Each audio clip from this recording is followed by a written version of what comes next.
Oke, assalamualaikum warahmatullahi wabarakatuh. Selamat siang, anak-anak kelas 11 semuanya. Apa kabarnya kalian hari ini? Semoga kalian hari ini dalam keadaan sehat, dalam keadaan bahagia. Oke, hari ini kita belajar bimbingan konseling seperti minggu-minggu lalu, tapi hari ini Ibu membuat video agar kalian bisa sedikit lebih paham. Kalau masih tidak paham atau kurang paham, kalian bisa atau boleh email Ibu. Oke, satu hal lagi ya, karena kita belum pernah bertatap muka sebelumnya, eee, Ibu baru mengajar kalian yang sebelumnya kalian diajarkan oleh Bu Putih. Jadi, Ibu mungkin tidak terlalu paham dengan wajah-wajah kalian. Tapi tidak apa-apa, tidak masalah. Tapi kalau kalian, butuh atau ingin curhat dengan Ibu, boleh. Apapun masalahnya silahkan, di blog itu ada email Ibu, silahkan email Ibu, tapi itu nomor handphonenya sudah tidak aktif. Kalau mau, minta nomor handphone Ibu, silahkan tanya ke wali kelas kalian masing-masing. Oke? Sebelum kita mulai pembelajaran, alangkah baiknya jika kita berdoa dulu. Oke, berdoa, dimulai.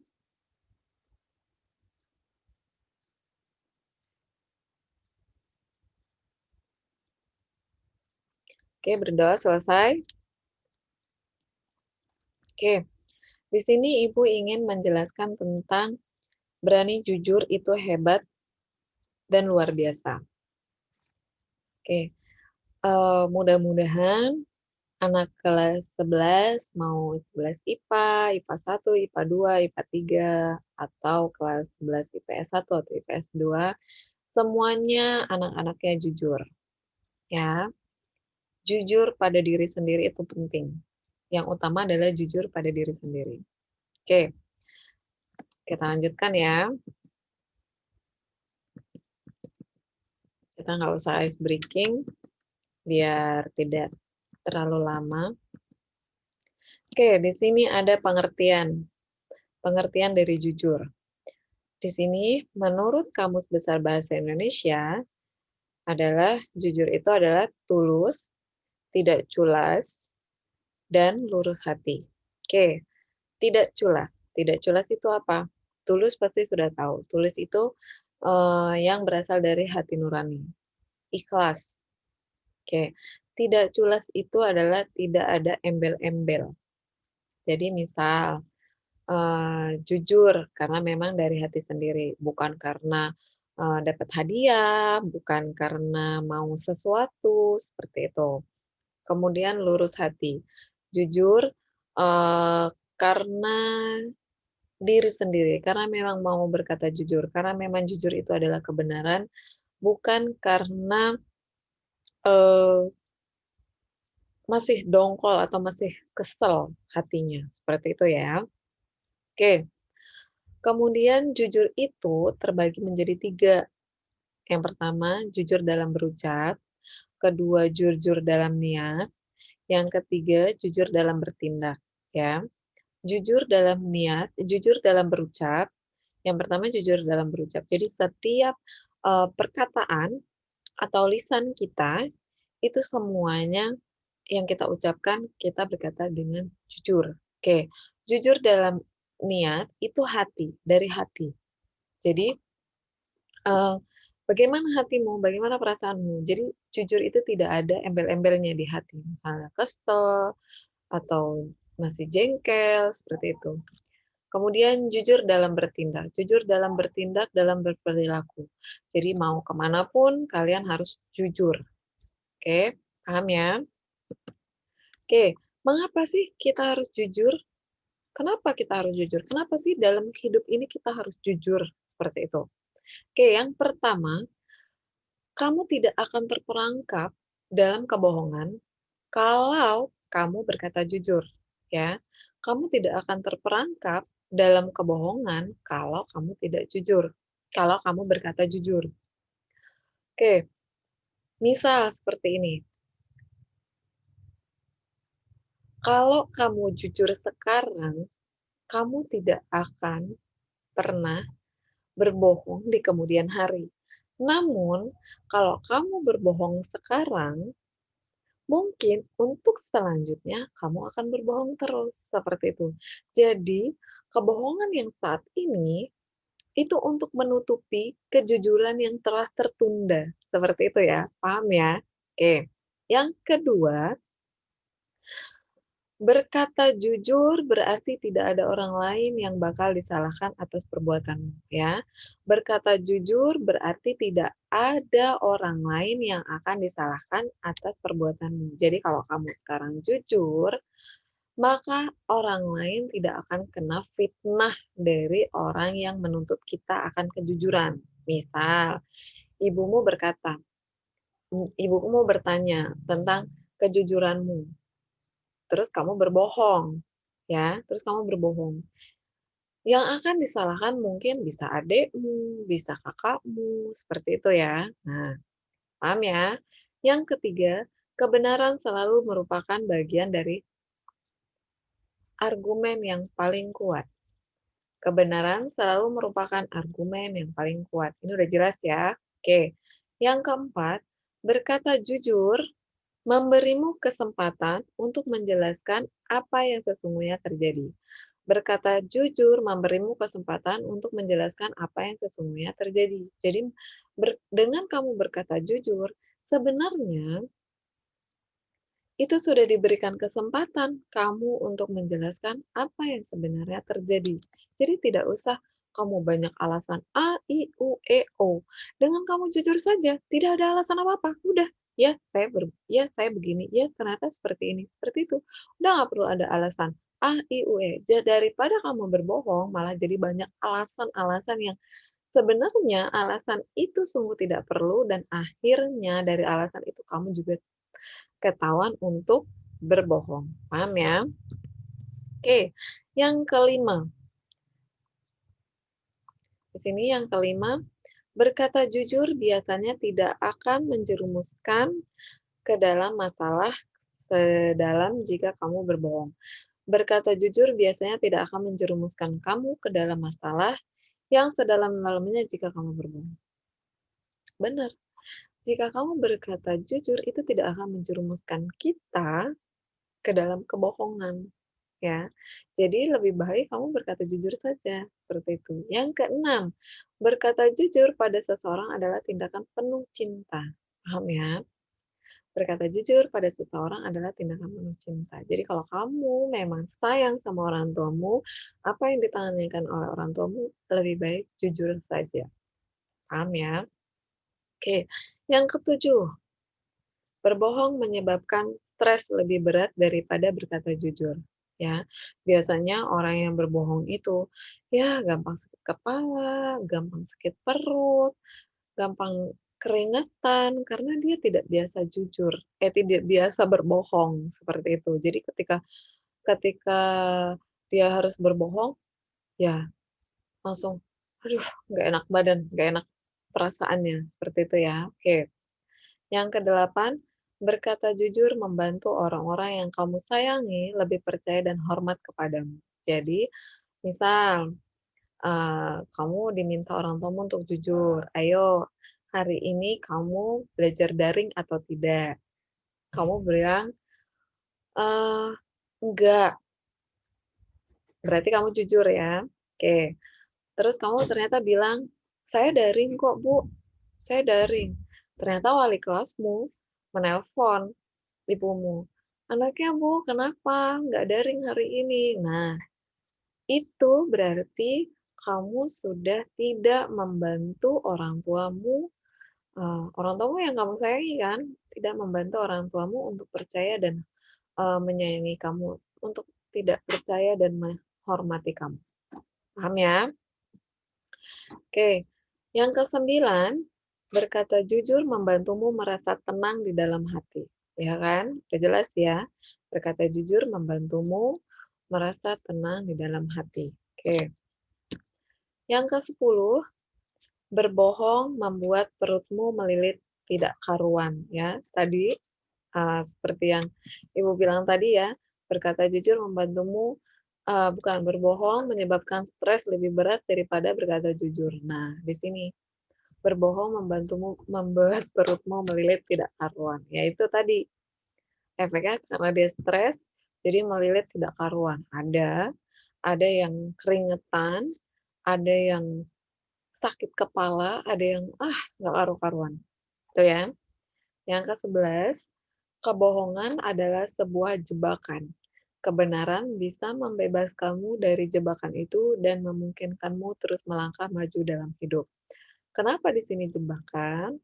Karena biasanya kebohongan yang saat ini terjadi itu untuk menutupi kebohongan-kebohongan selanjutnya atau sebelumnya.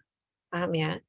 Jadi dia tibalah saatnya nanti, suatu saat dia akan dalam jebakan dari kebohongan yang sebelum-sebelumnya sudah dilakukan.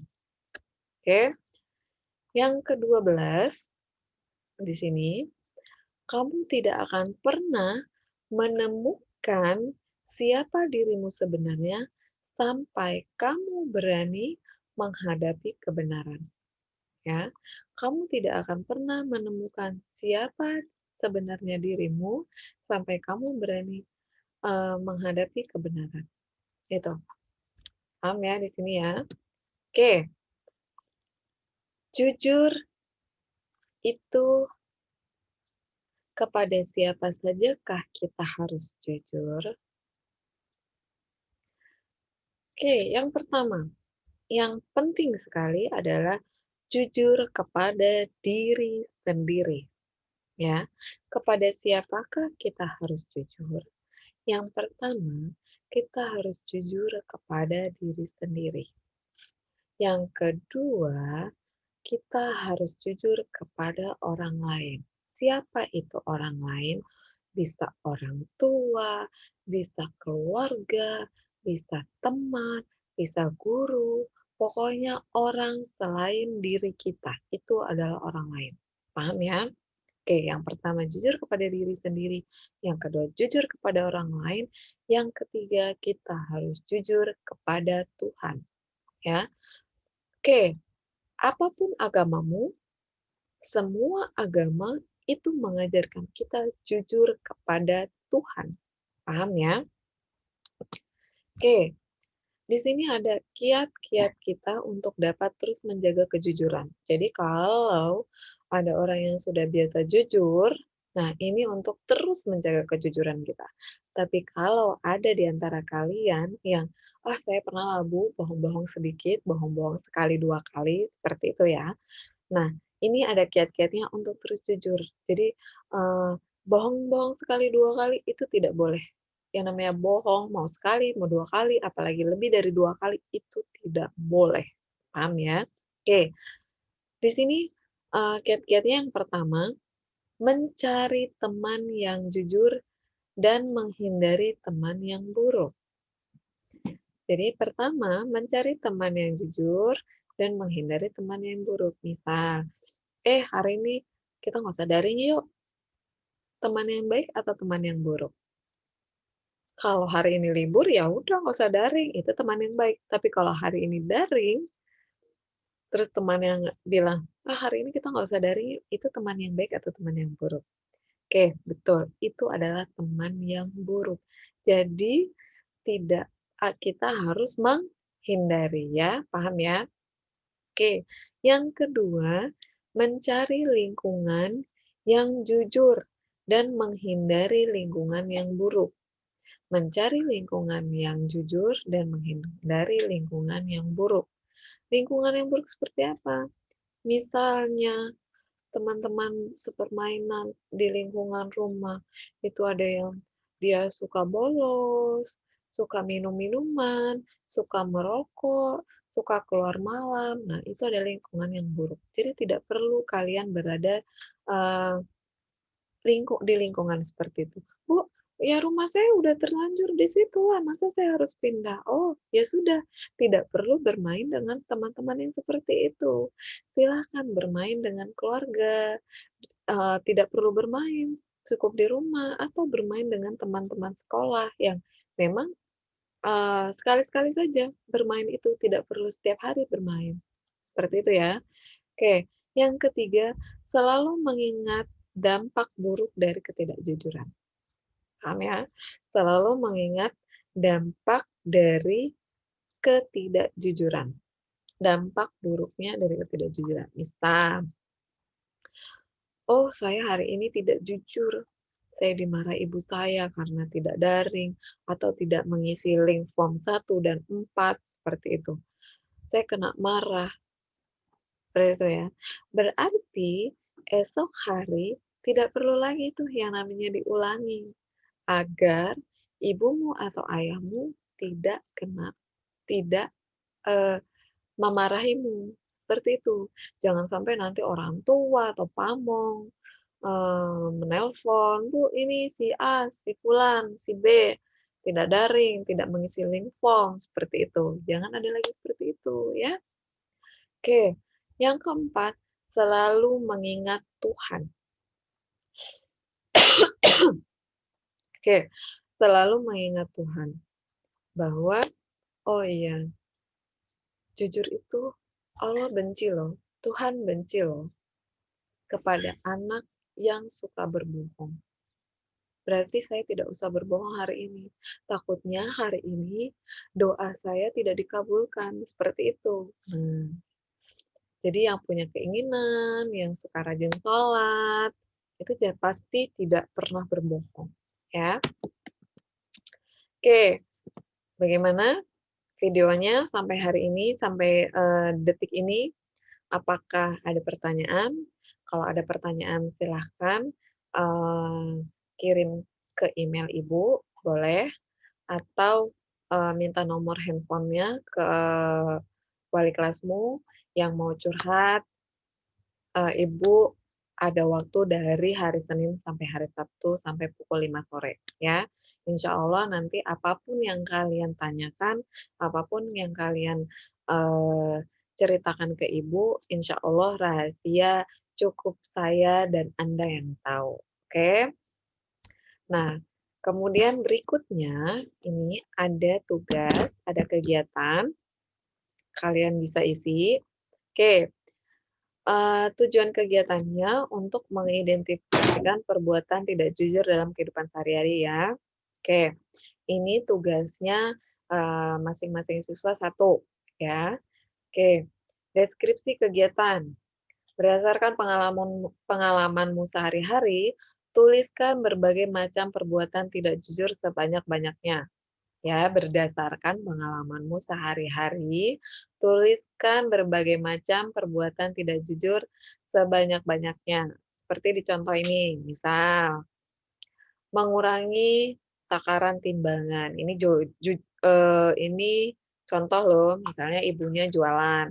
"Oh, saya suka mengurangi, takaran timbangan biar mama saya untung." Nah, itu. Atau di sini, perbuatannya, "Oh, saya hari ini tidak daring, alasannya karena, saya mau main sama teman, eee, tapi saya bilang sama mama kalau saya daring," seperti itu ya. Atau, "Oh, saya hari ini tidak sholat, tapi saya bilang alasannya males, eee, capek, tapi saya bilang sama tapi pas ditanya sama ayah atau sama ibu, saya sholat." Seperti itu ya. Oke, paham? Jelas? Oke, mungkin, Ibu cukupkan videonya kali ini, kita sampai jumpa minggu depan, mungkin dengan pembelajaran yang berbeda lagi judulnya. Mudah-mudahan apa yang Ibu sampaikan tadi, bermanfaat untuk kita semua ya. Dan yang kalian yang terbiasa berbohong, jadi mengurangi kebohongannya, di mana kalian yang terbiasa, ya sedikit-sedikit adalah saya berbohong Bu, jadi tidak pernah berbohong lagi, dan yang setiap hari selalu berkata jujur, mudah-mudahan terus semakin jujur. Baik, mungkin itu saja yang bisa Ibu sampaikan, eee, semoga bermanfaat untuk kita semua dan kalian semua dalam keadaan baik-baik saja. Wassalamualaikum warahmatullahi wabarakatuh.